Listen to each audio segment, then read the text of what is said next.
Hi, hello. First lesson introduction ಪಾರ್ಟಲ್ಲಿ last ಮೂಮೆಂಟ್ಗೆ ಬಂದಿದ್ದೀವಿ.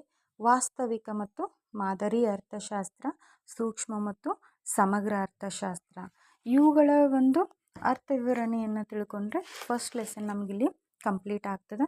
ಜೊತೆಗೆ ಈ ವಾಸ್ತವಿಕ ಅರ್ಥಶಾಸ್ತ್ರ ಮತ್ತು ಮಾದರಿ ಅರ್ಥಶಾಸ್ತ್ರದ ವ್ಯತ್ಯಾಸ ಕೇಳ್ಬೋದು ಅಥವಾ ವ್ಯತ್ಯಾಸ ಕೇಳ್ಬೋದು ಅಥವಾ ಸೆಂಟೆನ್ಸನ್ನು ಕೇಳ್ಬೋದು.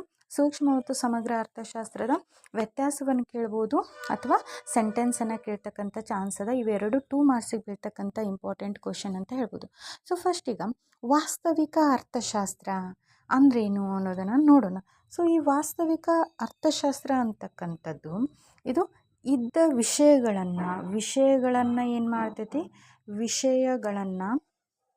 ವಿಷಯಗಳನ್ನು ಇದ್ದ ಹಾಗೆ ತಿಳಿಸ್ತದ ಅಂತ ಹೇಳ್ತೀವಿ. ಇದ್ದ ಹಾಗೆ ತಿಳಿಸ್ತಕ್ಕಂಥದ್ದು ವಾಸ್ತವಿಕ ಅರ್ಥಶಾಸ್ತ್ರ. ಅದೇ ಇರ್ತಕ್ಕಂಥ ವಿಷಯಗಳನ್ನು ಹೇಗಿರಬೇಕು ಅಂತಕ್ಕಂಥದ್ದು ಹೇಳ್ತಕ್ಕಂಥದ್ದು ಯಾವುದು, ಮಾದರಿ ಅರ್ಥಶಾಸ್ತ್ರ. ವಿಷಯಗಳನ್ನು ಇದ್ದ ಹಾಗೆ ಹೇಳ್ತಕ್ಕಂಥದ್ದು ವಾಸ್ತವಿಕ ಅರ್ಥಶಾಸ್ತ್ರ ಆದರೆ, ವಿಷಯಗಳನ್ನು ಹೇಗಿರಬೇಕು ಅಂತಕ್ಕಂಥದ್ದನ್ನು ತಿಳಿಸ್ತಕ್ಕಂಥದ್ದು ಮಾದರಿ ಅರ್ಥಶಾಸ್ತ್ರ ಆಗ್ತದೆ. ಸೊ ಎರಡನೇ ಅಂಶವನ್ನು ನಾವು ಇಲ್ಲಿ ನೋಡೋದಾದರೆ, ಈ ವಾಸ್ತವಿಕ ಅರ್ಥಶಾಸ್ತ್ರ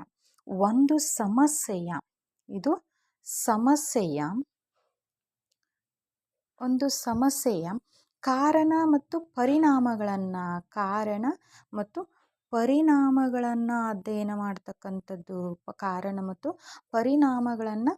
ಅಧ್ಯಯನ ಮಾಡ್ತಕ್ಕಂಥದ್ದು. ಆದರೆ ಈ ಮಾದರಿ ಅರ್ಥಶಾಸ್ತ್ರ ಸ್ವಲ್ಪ ಡಿಫ್ರೆಂಟ್ ಅಂತ ಹೇಳ್ಬೋದು. ಯಾಕಂದರೆ ವಿಷಯಗಳ ಸರಿ ಮತ್ತು ತಪ್ಪುಗಳ ಬಗ್ಗೆ ಏನು ಮಾಡ್ತದೆ, ಅಧ್ಯಯನವನ್ನು ಮಾಡ್ತದೆ.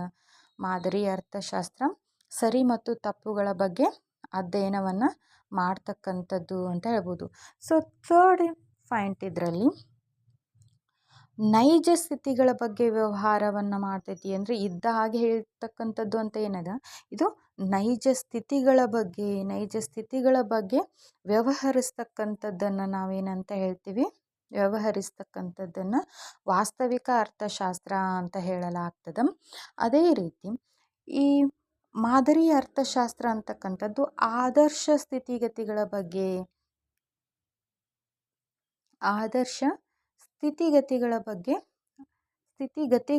ಏನು ಮಾಡ್ತದೆ, ವ್ಯವಹರಿಸ್ತಕ್ಕಂಥದ್ದು. ಫೋರ್ತ್ ಒನ್, ವಾಸ್ತವಿಕ ಅರ್ಥಶಾಸ್ತ್ರ ಒಂದು ವಿವರಣಾತ್ಮಕವಾದಂಥ ಒಂದು ವಿಜ್ಞಾನವಾಗಿದೆ ಅಂತ ಹೇಳಲಾಗ್ತದೆ. ಆದರೆ ಈ ಮಾದರಿ ಅರ್ಥಶಾಸ್ತ್ರ ಅಂತಕ್ಕಂಥದ್ದು ಒಂದು ಆದೇಶಿಸ್ತಕ್ಕಂಥ, ಹೀಗೆ ಮಾಡ್ರಿ ಅಂತ ಹೇಳ್ತಕ್ಕಂಥ ಒಂದು ವಿಜ್ಞಾನವಾಗಿರ್ತೈತಿ. ಆದೇಶಿಸ್ತಕ್ಕಂಥ ವಿಜ್ಞಾನ ಅಂದರೆ ವಾಸ್ತವಿಕ ಅರ್ಥಶಾಸ್ತ್ರ ಅಂದರೆ ವಿಷಯಗಳನ್ನು ಇದ್ದ ಹಾಗೆ ಹೇಳ್ತಕ್ಕಂಥದ್ದು ಮತ್ತು ಒಂದು ಸಮಸ್ಯೆಗೆ ಕಾರಣ ಮತ್ತು ಪರಿಣಾಮಗಳನ್ನು ಅಧ್ಯಯನ ಮಾಡ್ತಕ್ಕಂಥದ್ದು, ಜೊತೆಗೆ ನೈಜ ಸ್ಥಿತಿಗಳ ಬಗ್ಗೆ ವ್ಯವಹರಿಸ್ತಕ್ಕಂತಹ ಕೆಲಸವನ್ನು ವಾಸ್ತವಿಕ ಅರ್ಥಶಾಸ್ತ್ರ ಮಾಡ್ತದೆ. ಅಂದರೆ ವಿವರಣಾತ್ಮಕವಾದಂಥ ವಿಜ್ಞಾನವಾಗಿದೆ ಅಂತಕ್ಕಂಥದ್ದು ವಾಸ್ತವಿಕ ಅರ್ಥಶಾಸ್ತ್ರ. ಅದೇ ಮಾದರಿ ಅರ್ಥಶಾಸ್ತ್ರ ಅಂತಂದರೆ ವಿಷಯಗಳನ್ನು ಹೇಗಿರಬೇಕು ಹೇಗಿರಬಾರ್ದು ಅನ್ನೋದನ್ನು ಹೇಳ್ತದೆ. ಯಾವ ವಿಷಯಗಳಲ್ಲಿ ಸರಿ ತಪ್ಪುಗಳ ಬಗ್ಗೆ ಅಧ್ಯಯನವನ್ನು ಮಾಡ್ತದೆ ಮತ್ತು ಆದರ್ಶ ಸ್ಥಿತಿಗಳ ಬಗ್ಗೆ ವ್ಯವಹಾರವನ್ನು ಮಾಡ್ತದೆ. ಜೊತೆಗೆ ಆದೇಶಿಸ್ತಕ್ಕಂಥ ವಿಜ್ಞಾನವಾಗಿದೆ. ಅದು ತಪ್ಪು, ಆ ರೀತಿ ಮಾಡಬೇಡ್ರಿ, ಈ ರೀತಿಯಾಗಿ ಮಾಡಿ, ಇದು ಕರೆಕ್ಟು ಅನ್ನೋ ತಕ್ಕ ಆದೇಶವನ್ನು ನೀಡ್ತಕ್ಕಂತಹ ಒಂದು ವಿಜ್ಞಾನವಾಗಿದೆ ಅಂತ ಹೇಳ್ತೀವಿ. ಸೊ ನಂತರ ಸೂಕ್ಷ್ಮ ಮತ್ತು ಸಮಗ್ರ ಅರ್ಥಶಾಸ್ತ್ರದ ವ್ಯತ್ಯಾಸವನ್ನು ನಾವಿಲ್ಲಿ ನೋಡೋದಾದರೆ, ಸೂಕ್ಷ್ಮ ಅರ್ಥಶಾಸ್ತ್ರ, ಸೂಕ್ಷ್ಮ ಅಂದರೆ ಹೆಸರೇ ಸೂಚಿಸುವಂತೆ ಸಣ್ಣ ಸಣ್ಣ ಘಟಕಗಳ ಬಗ್ಗೆ ಅಧ್ಯಯನವನ್ನು ಮಾಡ್ತಕ್ಕಂಥದ್ದು. ಸಣ್ಣ ಘಟಕಗಳ ಬಗ್ಗೆ ಅಧ್ಯಯನವನ್ನು ಮಾಡ್ತಕ್ಕಂಥದ್ದು ಸೂಕ್ಷ್ಮ ಅರ್ಥಶಾಸ್ತ್ರ. ಇಡೀ ಆರ್ಥಿಕತೆಯ ಬಗ್ಗೆ ಅಧ್ಯಯನವನ್ನು ಮಾಡ್ತಕ್ಕಂಥದ್ದು ಸಮಗ್ರ ಅರ್ಥಶಾಸ್ತ್ರ ಅಂತ ಹೇಳ್ತೀವಿ. ಸೊ ಇದು ಹೆಸರೇ ಹೇಳ್ತದೆ ಸೂಕ್ಷ್ಮ ಅಂತ, ಹೀಗಾಗಿ ಇದರ ವ್ಯಾಪ್ತಿ ಏನಾಗಿರ್ತದ, ಪರಿಮಿತವಾಗಿರ್ತದ, ಅಂದರೆ ಲಿಮಿಟೆಡ್ ಆಗಿರ್ತದ.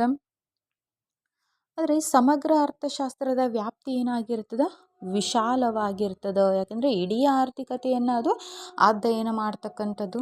ಸೊ ಸೂಕ್ಷ್ಮ ಅರ್ಥಶಾಸ್ತ್ರ ಭಾಗಶಃ ಸಮತೋಲನದ ವಿಶ್ಲೇಷಣೆಯಾಗಿದೆ. ಭಾಗಶಃ ಸಮತೋಲನದ ವಿಶ್ಲೇಷಣೆಯಾಗಿದೆ ಅಂತ ಹೇಳ್ತೀವಿ.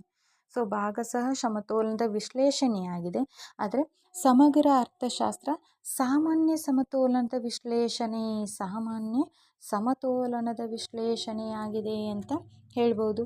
ಜೊತೆಗೆ ಫೋರ್ತ್ ಒನ್ ಇಲ್ಲಿ ಸ್ಲೈಸಿಂಗ್ ಮೆಥಡ್, ಅಂದರೆ ಸೂಕ್ಷ್ಮ ಅರ್ಥಶಾಸ್ತ್ರ ಅಂತಕ್ಕಂಥದ್ದು ತುಣುಕು ವಿಧಾನ ಅಂತ ಹೇಳ್ತೀವಿ. ಯಾಕೆಂದರೆ ನಾವು ಇಡೀ ಆರ್ಥಿಕತೆಯಲ್ಲಿಯೇ ಕೆಲವೊಂದೇ ಘಟಕಗಳನ್ನು, ಅಂದರೆ ಕೇವಲ ಸಣ್ಣ ಸಣ್ಣ ಘಟಕಗಳನ್ನು ಮಾತ್ರ ಆಯ್ದುಕೊಳ್ಳೋದ್ರಿಂದ ಇದನ್ನು ತುಣುಕು ವಿಧಾನ ಅಂತ ಹೇಳಲಾಗ್ತದೆ. ಜೊತೆಗೆ ಇದನ್ನು ಮೆಥಡ್ ಆಫ್ ಲಂಪಿಂಗ್ ಅಂತ ಹೇಳ್ತೀವಿ. ಇದು ರಾಶಿಗಳ ವಿಧಾನ ಅಂತ ಹೇಳ್ಬೋದು. ಯಾಕೆಂದರೆ ಇಡೀ ಆರ್ಥಿಕತೆಯನ್ನು ನಾವಿಲ್ಲಿ ಅಧ್ಯಯನ ಮಾಡಬೇಕಾಗಿರೋ ಕಾರಣದಿಂದ ಇದೊಂದು ರಾಶಿಗಳ ವಿಧಾನವಾಗಿದೆ ಅಂತ ಹೇಳ್ತೀವಿ. ಸೊ ಇದನ್ನು ನಾವು 2 ಮಾರ್ಕ್ಸಲ್ಲಿ ಕೇಳ್ತಕ್ಕಂಥ ಪ್ರಶ್ನೆ. ಇದು ಕೂಡ ನಾವು 2 ಮಾರ್ಕ್ಸಲ್ಲಿ ಕೇಳ್ಬೋದು, ಡಿಫ್ರೆನ್ಸ್ ಕೇಳ್ಬೋದು ಅಥವಾ ಸೆಂಟೆನ್ಸ್ ಕೇಳ್ತಕ್ಕಂಥ ಚಾನ್ಸಸ್ ಅದ. ಸೊ ಇಲ್ಲಿಗೆ ನಮಗಿದ ಅರ್ಥಶಾಸ್ತ್ರದ ಮೊದಲನೇ ಲೆಸನ್ ಕಂಪ್ಲೀಟ್ ಆಯಿತು. ಇದರಲ್ಲಿ ಬರ್ತಕ್ಕಂಥ 1 ಮಾರ್ಕ್ಸಿನ ಕ್ವಶನ್ಸ್ ಆ್ಯಂಡ್ 2 ಮಾರ್ಕ್ಸಿನ ಕ್ವಶನ್ಸನ್ನು ಇಲ್ಲಿ ನೋಡೋಣ. ಸೊ ಫಸ್ಟು ಒಂದು ಆರ್ಥಿಕತೆಯ ಕೊರತೆ ಸಂಪನ್ಮೂಲಗಳು ಅಂತ ಬರ್ತದೆ. ಸೊ ಒಂದು ಆರ್ಥಿಕತೆಯ ಕೊರತೆಯ ಸಂಪನ್ಮೂಲಗಳು ಏನು ಸ್ಪರ್ಧಾತ್ಮಕ ಬಳಕೆಯನ್ನು ಹೊಂದಿವೆಯೋ, ಅಪರಿಮಿತ ಬಳಕೆಯನ್ನು ಹೊಂದಿದವೆ, ಅಥವಾ ಏಕ ಬಳಕೆಯನ್ನು ಹೊಂದಿದವು, ಅಥವಾ ಯಾವುದೂ ಅಲ್ಲ ಅನ್ನೋಂಥ ಆಪ್ಷನ್ಸ್ ಕೂಡ ಅದ. ಸೊ ಹಾಗಿದ್ದಾಗ ನಾವು ಈ ಲೆಸನಲ್ಲಿ ಫುಲ್ ಎಲ್ಲ ಅಧ್ಯಯನವನ್ನು ಮಾಡಿದ್ವಿ. ಅದರ ಪ್ರಕಾರ ನಮಗೆ ಕೊರತೆಯ ಸಂಪನ್ಮೂಲಗಳು ಅಂದರೆ ಮಾನವನ ಬಯಕೆಗಳಲ್ಲಿ ಅಪರಿಮಿತವಾಗಿದ್ದಾವೆ, ಆದರೆ ಕೊರತೆ ಸಂಪನ್ಮೂಲಗಳ ಅಪರಿಮಿತ ಇಲ್ಲ. ಇದು ಸ್ಪರ್ಧಾತ್ಮಕ ಬಳಕೆಯನ್ನು ಹೊಂದಿವೆ ಅಂತ ಹೇಳ್ತೀವಿ. ಆರ್ಥಿಕತೆಯ ಕೊರತೆ ಸಂಪನ್ಮೂಲಗಳು ಸ್ಪರ್ಧಾತ್ಮಕ ಬಳಕೆಯನ್ನು ಹೊಂದಿವೆ. ಯಾಕಂದರೆ ಒಂದು ಸರಕನ್ನು ಹೆಚ್ಚಿಗೆ ಉತ್ಪಾದನೆ ಮಾಡಬೇಕಿದ್ರೆ ಇನ್ನೊಂದು ಸರಕನ್ನು ಕಡಿಮೆ ಪ್ರಮಾಣದಲ್ಲಿ ಉತ್ಪಾದನೆ ಮಾಡಬೇಕಾಗ್ತದೆ. ಹೀಗಾಗಿ ನಾವು ಕೊರತೆಯಲ್ಲಿ ಇರ್ತಕ್ಕಂಥ ಸಂಪನ್ಮೂಲಗಳನ್ನು ಸ್ಪರ್ಧಾತ್ಮಕ ಬಳಕೆಯ ಮೂಲಕ ದಕ್ಷವಾಗಿ ಬಳಕೆ ಮಾಡ್ಕೊಳ್ಬೇಕಾಗ್ತದೆ ಅನ್ನೋದನ್ನಿಲ್ಲಿ ಕಾಣ್ಬೋದು. ಸೊ ಸೂಕ್ಷ್ಮ ಅರ್ಥಶಾಸ್ತ್ರಕ್ಕೆ ಒಂದು ಉದಾಹರಣೆ, ಈಗಲೇ ನಾವು ಡಿಫ್ರೆನ್ಸ್ ನೋಡುವಾಗ ಹೇಳಿದ್ವಿ, ಅದು ಸಣ್ಣ ಸಣ್ಣ ಘಟಕಗಳ ಬಗ್ಗೆ ಅಧ್ಯಯನವನ್ನು ಮಾಡ್ತದೆ. ಸೊ ರಾಷ್ಟ್ರೀಯ ಆದಾಯ ಅಂತಕ್ಕಂಥದ್ದು ವಿಶಾಲವಾದ ಪರಿಕಲ್ಪನೆ. ನಿರುದ್ಯೋಗ ಮತ್ತು ವಿದೇಶಿ ವ್ಯಾಪಾರ ಇದು ಕೂಡ ವಿಶಾಲವಾದಂಥ ಪರಿಕಲ್ಪನೆ. ಇದು ಸಮಗ್ರ ಅರ್ಥಶಾಸ್ತ್ರದ ವ್ಯಾಪ್ತಿಗೆ ಬರತಕ್ಕಂಥದ್ದು. ಸೊ ಅನುಭೋಗಿಯ ವರ್ತನೆ ಕೇವಲ ಇಲ್ಲಿ ಒಬ್ಬ ವ್ಯಕ್ತಿಯ ವರ್ತನೆಯನ್ನು ಗಣನೆಗೆ ತೆಗೆದುಕೊಳ್ತದೆ. ಆ ಮೂಲಕ ಇದನ್ನು ನಾವು ಸೂಕ್ಷ್ಮ ಅರ್ಥಶಾಸ್ತ್ರ ಉದಾಹರಣೆ ಅನುಭೋಗಿಯ ವರ್ತನೆ ಅಂತೇಳಿ ಹೇಳ್ಬೋದು. ಸೊ ನಂತರ ಸಮಗ್ರ ಆರ್ಥಿಕತೆಯ ಚಲಕ ಅಂತ ಬರ್ತದೆ. ಸೊ ಸಮಗ್ರ ಆರ್ಥಿಕತೆಯ ಚಲಕ ಅಂತಂದರೆ ಇಲ್ಲಿ ವೈಯಕ್ತಿಕ ಬೇಡಿಕೆ ಅಲ್ಲ, ಯಾಕಂದರೆ ಇದು ಕೇವಲ ಒಬ್ಬ ವ್ಯಕ್ತಿಗೆ ಸಂಬಂಧಪಟ್ಟಿರ್ತಕ್ಕಂಥದ್ದು. ಉದ್ಯಮ ಘಟಕದ ಉತ್ಪಾದನೆ ಇದು ಒಂದು ಉದ್ಯಮಕ್ಕೆ ಸಂಬಂಧಪಟ್ಟಿರ್ತಕ್ಕಂಥದ್ದು. ಒಂದು ಸರಕಿನ ಮಾರುಕಟ್ಟೆಯ ಬೆಲೆ ಕೇವಲ ಎಲ್ಲ ಸರಕಿನ ಮಾರುಕಟ್ಟೆಯ ಬೆಲೆ ಅಲ್ಲ, ಕೇವಲ ಒಂದೇ ಒಂದು ಸರಕಿನ ಮಾರುಕಟ್ಟೆ ಬೆಲೆ. ಹೀಗಾಗಿ ಇದು ಸಮಗ್ರ ಆರ್ಥಿಕತೆಯ ಚಲಕಕ್ಕೆ ಎಕ್ಸಾಂಪಲ್ ಆಗೋದಿಲ್ಲ. ಬದಲಿಗೆ ಸಮಗ್ರ ಬೇಡಿಕೆ ಅಂತಕ್ಕಂಥದ್ದು ಏನೈತಿ ಇದು ಸಮಗ್ರ ಆರ್ಥಿಕತೆಯ ಚಲಕಕ್ಕೆ ಉದಾಹರಣೆ ಅಂತ ಹೇಳ್ಬೋದು. ನೆಕ್ಸ್ಟು ಫೋರ್ತ್ ಒನ್, ಒಂದು ಆರ್ಥಿಕತೆ ಒಳಗೊಂಡಿರ್ತಕ್ಕಂಥ ಕೇಂದ್ರೀಯ ಸಮಸ್ಯೆಗಳು ಯಾವುವು? 4 ಮಾರ್ಕ್ಸಲ್ಲಿ ನಾವು ನೋಡಿದ್ವಿ. ಏನನ್ನು ಉತ್ಪಾದಿಸಬೇಕು, ಹೇಗೆ ಉತ್ಪಾದಿಸಬೇಕು, ಯಾರಿಗಾಗಿ ಉತ್ಪಾದಿಸಬೇಕು ಅಂತಕ್ಕಂಥ 3 ಕೇಂದ್ರೀಯ ಸಮಸ್ಯೆಗಳನ್ನು ನಾವಿಲ್ಲಿ ನೋಡಿದ್ವಿ. ಸೊ ಹೀಗಾಗಿ ಇಲ್ಲಿ ಮೇಲಿನ ಎಲ್ಲವೂ ಅಂತ ಬರ್ತದೆ. ನೆಕ್ಸ್ಟು 5th ಒನ್, ಸಾಂಪ್ರದಾಯಿಕವಾಗಿ ಅರ್ಥಶಾಸ್ತ್ರದ ವಿಷಯ ವಸ್ತುವನ್ನು ಈ 2 ವಿಶಾಲ ವಿಭಾಗಗಳಲ್ಲಿ ಅಧ್ಯಯನ ಮಾಡಲಾಗಿದೆ. ನಾವೀಗ ವಾಸ್ತವಿಕ ಮತ್ತು ಮಾದರಿ ಅರ್ಥಶಾಸ್ತ್ರವನ್ನು ನೋಡಿದ್ವಿ. ನಿಗಮ ಮತ್ತು ಅನುಗಮನ ಅಂತ ಕೂಡ ಅರ್ಥಶಾಸ್ತ್ರದಲ್ಲಿ ಬರ್ತಕ್ಕಂಥದ್ದು. ಆದರೆ ವಿಶಾಲ ಭಾಗಗಳಲ್ಲಿ ವಿಷಯ ವಸ್ತುವನ್ನು ಸಾಂಪ್ರದಾಯಿಕವಾಗಿ ನೋಡಿದಾಗ ಸೂಕ್ಷ್ಮ ಮತ್ತು ಸಮಗ್ರ ಅರ್ಥಶಾಸ್ತ್ರ ಅಂತೇಳಿ 2 ವಿಶಾಲ ವ್ಯಾಪ್ತಿಯನ್ನು ನಾವಿಲ್ಲಿ ಕಂಡುಕೊಳ್ಳಾಗ್ತದೆ. ಸೊ ನೆಕ್ಸ್ಟು ಖಾಲಿ ಬಿಟ್ಟ ಸ್ಥಳ ತುಂಬಿರಿ. ಇಲ್ಲಿ ನೋಡಿ, ಸಂಪನ್ಮೂಲಗಳ ಕೊರತೆ ಡ್ಯಾಶ್ ಸಮಸ್ಯೆಯನ್ನು ಹುಟ್ಟುಹಾಕಿದೆ. ಸಂಪನ್ಮೂಲಗಳ ಕೊರತೆಯಿಂದ ನಮಗೆ ಯಾವ ಸಮಸ್ಯೆ ಉಂಟಾಗ್ತದೆ? ಇಲ್ಲಿ ಆಯ್ಕೆಯ ಸಮಸ್ಯೆ ಉಂಟಾಗ್ತದೆ. ಅಂದರೆ ಯಾವ ಸರಕನ್ನು ಹೆಚ್ಚಿನ ಪ್ರಮಾಣದಲ್ಲಿ ಉತ್ಪಾದನೆ ಮಾಡಬೇಕು ಅಂತಕ್ಕಂಥ ಆಯ್ಕೆಯ ಸಮಸ್ಯೆ ನಮಗಿಲ್ಲಿ ಉದ್ಭವ ಆಗ್ತದೆ. ವಾಸ್ತವಿಕವಾಗಿ ಎಲ್ಲ ಆರ್ಥಿಕತೆಗಳು ಡ್ಯಾಶ್ ಆರ್ಥಿಕತೆಗಳಾಗಿವೆ ಅಂತ ಹೇಳ್ತೀವಿ. ಸಾಮಾನ್ಯವಾಗಿ ಇದು ಎಲ್ರಿಗೂ ಗೊತ್ತಿರತಕ್ಕಂಥದ್ದು. ಸೊ ಮಿಶ್ರ ಆರ್ಥಿಕತೆಗಳಾಗಿವೆ ಅಂತ ಹೇಳ್ಬೋದು. ಸೊ ಕೇಂದ್ರೀಯ ಯೋಜಿತ ಆರ್ಥಿಕತೆಯಲ್ಲಿ ಎಲ್ಲ ಪ್ರಮುಖ ನಿರ್ಧಾರಗಳನ್ನು ಯಾರು ತೆಗೆದುಕೊಳ್ತಾರೆ? ಮಾರುಕಟ್ಟೆ ಆರ್ಥಿಕತೆಯಲ್ಲಿ ಖಾಸಗಿಯವರು ತೆಗೆದುಕೊಳ್ತಾರೆ. ಕೇಂದ್ರೀಯ ಯೋಜಿತ ಆರ್ಥಿಕತೆಯಲ್ಲಿ ಸರ್ಕಾರ ಏನು ಮಾಡ್ತದೆ? ಈ ಎಲ್ಲ ಪ್ರಮುಖ ನಿರ್ಧಾರಗಳನ್ನು ತೆಗೆದುಕೊಳ್ತದೆ. ಸೊ ಇದು 1 ಮಾರ್ಕ್ಸಿನಲ್ಲಿ ಬರ್ತಕ್ಕಂಥ ಅಬ್ಜೆಕ್ಟಿವ್ ಟೈಸನ್ನು ಬಿಟ್ಟ ಸ್ಥಳ ಅಂತ ಹೇಳ್ಬೋದು. ಸೊ ಇನ್ನು ರೈಟಿಂಗಲ್ಲಿ ಬರ್ತಕ್ಕಂಥ ಒಂದು ವಾಕ್ಯದಲ್ಲಿ ಉತ್ತರಿಸಿ ಅಂತಕ್ಕಂಥ ಪ್ರಶ್ನೆಗಳೇನು ಬರ್ತಾವೆ, ಅಲ್ಲಿ ಕೆಲವೊಂದಷ್ಟನ್ನು ನಾವಿಲ್ಲಿ ನೋಡೋಣ.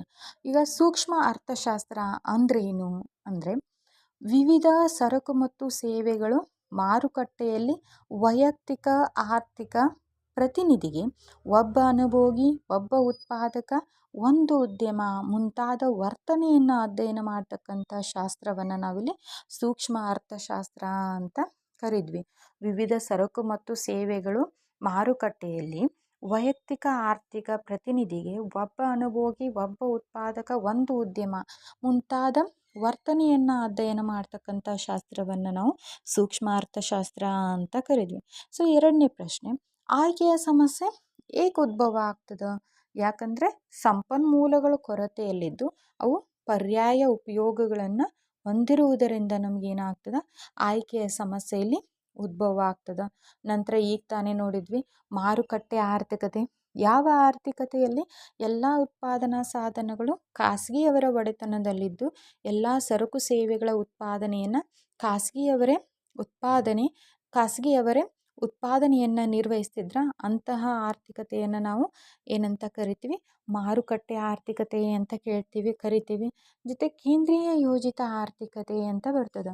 ಯಾವ ಅರ್ಥವ್ಯವಸ್ಥೆಯಲ್ಲಿ ಎಲ್ಲ ಉತ್ಪಾದನಾ ಸಾಧನಗಳು ಸರ್ಕಾರದ ಒಡೆತನದಲ್ಲಿದ್ದು ಸರಕು ಸೇವೆಗಳ ಉತ್ಪಾದನೆಯನ್ನು ಸರ್ಕಾರವೇ ನಿರ್ವಹಿಸ್ತದೆ, ಅಂತಹ ಆರ್ಥಿಕತೆಯನ್ನು ಕೇಂದ್ರೀಯ ಯೋಜಿತ ಆರ್ಥಿಕತೆ ಅಂತ ಕರೀತಾರೆ. ಜೊತೆಗೆ ವಾಸ್ತವಿಕ ಅರ್ಥಶಾಸ್ತ್ರದ ವಿಶ್ಲೇಷಣೆಯನ್ನು ಮಾಡ್ರಿ ಅಂತಂದರೆ, ಒಂದು ಅರ್ಥವ್ಯವಸ್ಥೆಯಲ್ಲಿ ವಿವಿಧ ಕಾರ್ಯತಂತ್ರಗಳು ವಾಸ್ತವವಾಗಿ ಹೇಗೆ ಕಾರ್ಯನಿರ್ವಹಿಸ್ತವ ಎಂದು ಅಧ್ಯಯನವನ್ನು ಮಾಡ್ತಕ್ಕಂಥದ್ದು ವಾಸ್ತವಿಕ ಅರ್ಥಶಾಸ್ತ್ರ. ಇಲ್ಲಿ ಅಧ್ಯಯನ ಮಾಡ್ತಕ್ಕಂಥ ಸಂದರ್ಭದಲ್ಲಿ ಇದ್ದ ಹಾಗೆ ಅಧ್ಯಯನವನ್ನು ಮಾಡ್ತೈತಿ, ಇಲ್ಲಿ ಯಾವುದೇ ರೀತಿಯಾದಂಥ ಮಾಡಿಫೈ ಮಾಡೋದಿಲ್ಲ. ಸೊ ಮಾದರಿ ಅರ್ಥಶಾಸ್ತ್ರದ ವಿಶ್ಲೇಷಣೆ ಮೀನಿಂಗನ್ನು ಕೇಳಿದರೆ, ಇಲ್ಲಿ ಒಂದು ಅರ್ಥವ್ಯವಸ್ಥೆಯಲ್ಲಿ ವಿವಿಧ ಕಾರ್ಯತಂತ್ರಗಳು ಅಪೇಕ್ಷಣೀಯವಾಗಿವೆಯೋ ಇಲ್ಲವೆಯೋ ಎಂದು ಹೇಳಿ ನೈತಿಕ ದೃಷ್ಟಿಯಿಂದ ಹೇಗಿರಬೇಕು ಅನ್ನೋದನ್ನು ಹೇಳ್ತಕ್ಕಂಥದ್ದು. ಅಂದರೆ ಯಾವುದು ಸರಿ ತಪ್ಪು, ಹೇಗಿದ್ದರೆ ಕರೆಕ್ಟ್ ಆಗ್ತದೆ ಅನ್ನೋದನ್ನು ಹೇಳ್ತಕ್ಕಂಥದ್ದು ಮಾದರಿ ಅರ್ಥಶಾಸ್ತ್ರ ಅಂತ ಹೇಳ್ಬೋದು. ಸೊ ಇದಿಷ್ಟು 1 ಮಾರ್ಕ್ಸಿನ ಕ್ವಶನ್. ಲೆಸನ್ ಹೇಳುವಾಗ 4 ಮಾರ್ಕ್ಸ್ ಆ್ಯಂಡ್ 4 ಮಾರ್ಕ್ಸಿನ ಕ್ವಶನ್ಸಲ್ಲಿ ಕಂಪ್ಲೀಟ್ ಆಗಿದ್ದಾವೆ. ಜೊತೆಗೆ 2 ಮಾರ್ಕ್ಸಿನ ಕ್ವಶನ್ಸ್ ಕೂಡ ಕಂಪ್ಲೀಟ್ ಆಗಿದ್ದಾವೆ. ಈ ಫಸ್ಟ್ ಲೆಸನ್ನಲ್ಲಿ ನಮಗೆ 5 ಆ್ಯಂಡ್ 6 ಮಾರ್ಕ್ಸಿನ ಕ್ವಶನ್ಸ್ ಆಲ್ಮೋಸ್ಟ್ ಇಲ್ಲ ಅಂತ ಹೇಳಾಗ್ತದೆ. ಆ ಕಾರಣಕ್ಕೆ ಎಲ್ಲವನ್ನು ಕೇರ್ಫುಲ್ಲಾಗಿ ಓದಿ ನೆಕ್ಸ್ಟ್ ಕ್ಲಾಸಲ್ಲಿ ಸೆಕೆಂಡ್ ಲೆಸನ್ನ ಸ್ಟಾರ್ಟ್ ಮಾಡೋಣ. Thank you. ಬಾಯ್.